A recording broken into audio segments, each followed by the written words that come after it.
दा फगदा न खनबनी हुजी प्रेसिडेंट रुसिदी हानगा चप मनना कोई मणिपुर से कोई तंगु लेता न लेरे हाइजुना टीवी दा मीडिया दा कोई रेडियो दा चेंग हवाई येले हाइबगी पोद मी मसादा दी बेनिफिशियरी सिना यौदबगी तौना मार्केटिंग तौबदौना तौरगा लेबा मानबा म हुजै हुजी मणिपुर तंगु लेता दे प्रेसिडेंट रु लागा खाइडीपी सिना मयुम हंजलमबा बो काथरिबा मैम से कापमद्रबा लेरिबा ngरang थक्तो थोमद्रबा प्रेसिडेंट रु लाइबसे यामना फै हारम बयाय अदु हुजी हुजी ओइरिबा फिल्म सिना ताकपदी प्रेसिडेंट रु की दका लेते हुजी अदुगा सेवतरिबा गवर्नमेंट सिसु इमा लेबाकी खनबा लीडर सिंग याम पुंजलगा सेमनिंगी सिदा डिप्लोमेसी सानाबा अमसु सोइदनबा टेररिस्ट सिंगदा कोइगी खुद थादबा हाइबसिदी मकोइदा मतेंग पा लाइबा पॉलिटिकल पार्टी सिंग सिसु डायरेक्ट पनबा ngमदबा लालिन लाले ला चुमनी चुमे हाइबा ngमदबा सि हाइरुगा कम्युनिटी अमना साउगिनी हाइबा कीबगी हाय अखोई वोट बैंक द कायरकनी अखोई जगह अमदा अखोई सीएम ओइबा यारोय हाय आई मिनिस्टर अम पाइबा यारोय सरकार अमना पाइरो अखोइना तौरप कांदा अखोई अदु तौबा यारोय हाइबगी पॉलिटिकल की यामना अखोई डिप्लोमेसी सानैने हाइरगा याम अता फोंगनबा आइसे यामना फबा सादोइनी को अमगी सुमंग याम नुंगाइतबदी करिनो हाइबा मतमदा हुजिक तौनरीबा मणिपुर की सिचुएशन से मयामना मियाम पुनमकना लोइन खंगबा गातनी सिगी पुनमकसिदा लॉ एंड ऑर्डर से कमाइना मेंटेन तौबा आईडीपी सिंग से युमदा कमाइ हंजलनबा सिगी खन्नबगी चेरकसिदा सिगी लोइन नाथैग्रखा अखोइगी पॉलिटिक्स रोमदा पॉलिटिशियन सिंगसिना इसा इसागी अंगंबा अखोइ कॉन्स्टिट्यूशनल राइट से अखोइगी राइट से कमाइन तौना पुखटलकांदा अखोइगी मणिपुर लेबासिदा हुजि थोइबा तंदु लेतादबा मैम से सि कमाइना सॉल्व तौगनी न खनबे बहुता अखोइगी इसा इसागी पॉलिटिकल पार्टी की हाई कमान की याथंग इल्ला मतुंगदा लेरिबा पॉलिटिशियन सिंगसिना नाकल अमरोमदा लोइ नाथैरगा तौरपसी याम नुंगाइजदे तसेंगना ngaraंगी थौदोक्सी तसेंगना येंग वीडियो दु येंबदसु याम नुंगाइतबा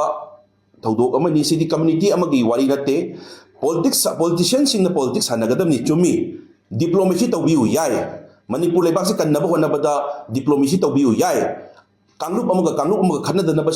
sinbiu yai diplomacy tawbiu yai is very true is right but diplomacy se terrorist sing hanagadam nate aran tawriba micham prajabu haliba मिचम प्रजाबू चथोक चसिन याहंद्रीबा बोम थादरीबा रॉकेट थादरीबा मणिपुर बु मांगनब तौरीबा मणिपुर खाइदोक से हाइरिबा सिंगसिगा डिप्लोमेसी सनगदम नते कांगलुम नुसिननबा अदुगी पॉलिटिक्स सनबियु पॉलिटिशियन सिंगना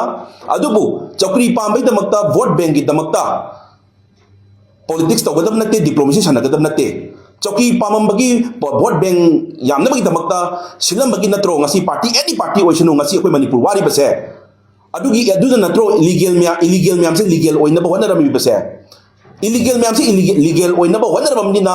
लरिबा इलीगल म्याम से लीगल ओ मसा से लीगल ओइरबो निंगे मकुत खुलाई पाइबा याउनर ए मकुत खुलाई पाइबा साथी साथरीबा मकोय सोफिस्टिकेटेड वेपन म्याम पाइरा कांदा ngasi बो अखोय मणिपुर से फिबम हमदा लरिबनेबा सिदा ngaraंगी थौदोक्तुना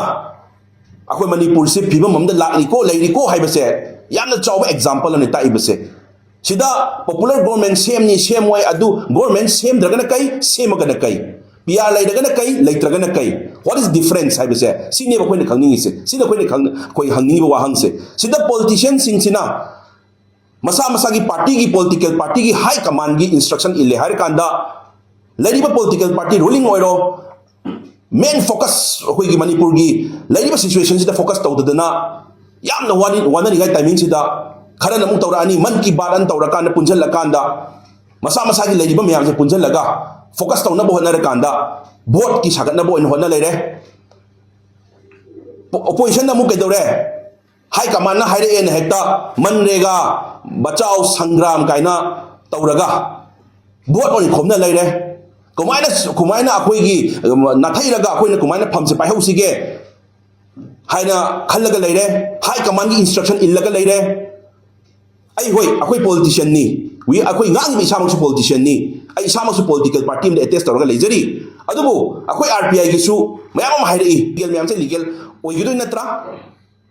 हुजिक लेरिबा कम्युनिटी अमगी वारी नते लेरिबा सुदा लेरिबा मिलिटेंट्स ओइरो टेररिस्ट ओइरो लेरिबा कुकी सिंग से मकोयनो हुजिक तौरकिबा मिसी मिना यावरइबा मयाम से मकोय हुजिक नदी पीबा चुमदबरा लॉ एंड ऑर्डर की एडमिनिस्ट्रेशन मखादा पीआर सु लेरिबनी हुजिक गवर्नमेंट में same नत्री sida yarigi focus tawrakan tawgedi haidraga laiba political party singsisu direct panba ngamdaba lalin lalai chumadi chumi haiba ngamdaba si hairuraga community amana saugini haiba kibagi hayeng akoi vote bank da kairakani akoigi jaga amada akoi CM oiba yaroi hayeng ai minister am paiba yaroi sarkar amana pairo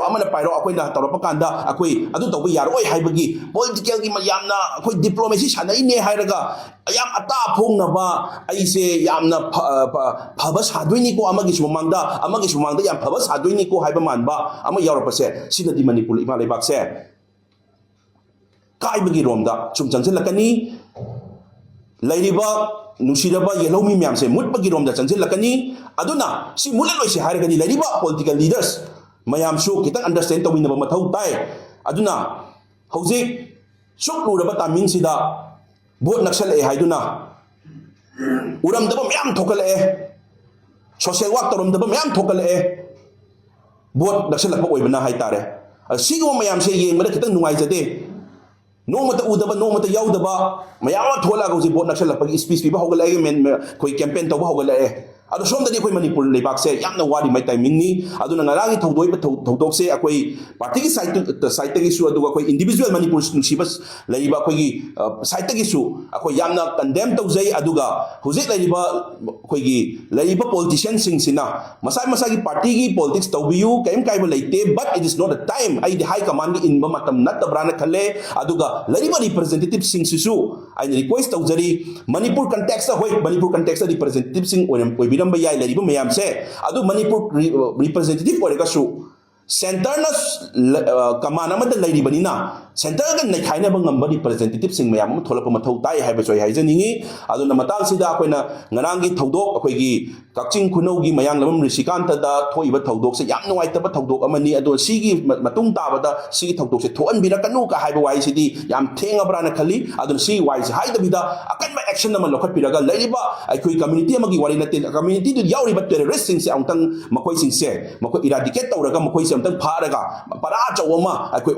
all india da akoi sima tawre ko koi sima yade ko khangale ko freely movement tawhale ko koi micham praja myam se tangju leitana idp sing se mayum hanjale ko haibase sita focus tawrakan hana loima focus akoi chida na focus tawhaningi aduna aikoi gi ngarang i thawtok se amung khana akoi condemn tawjari haiduna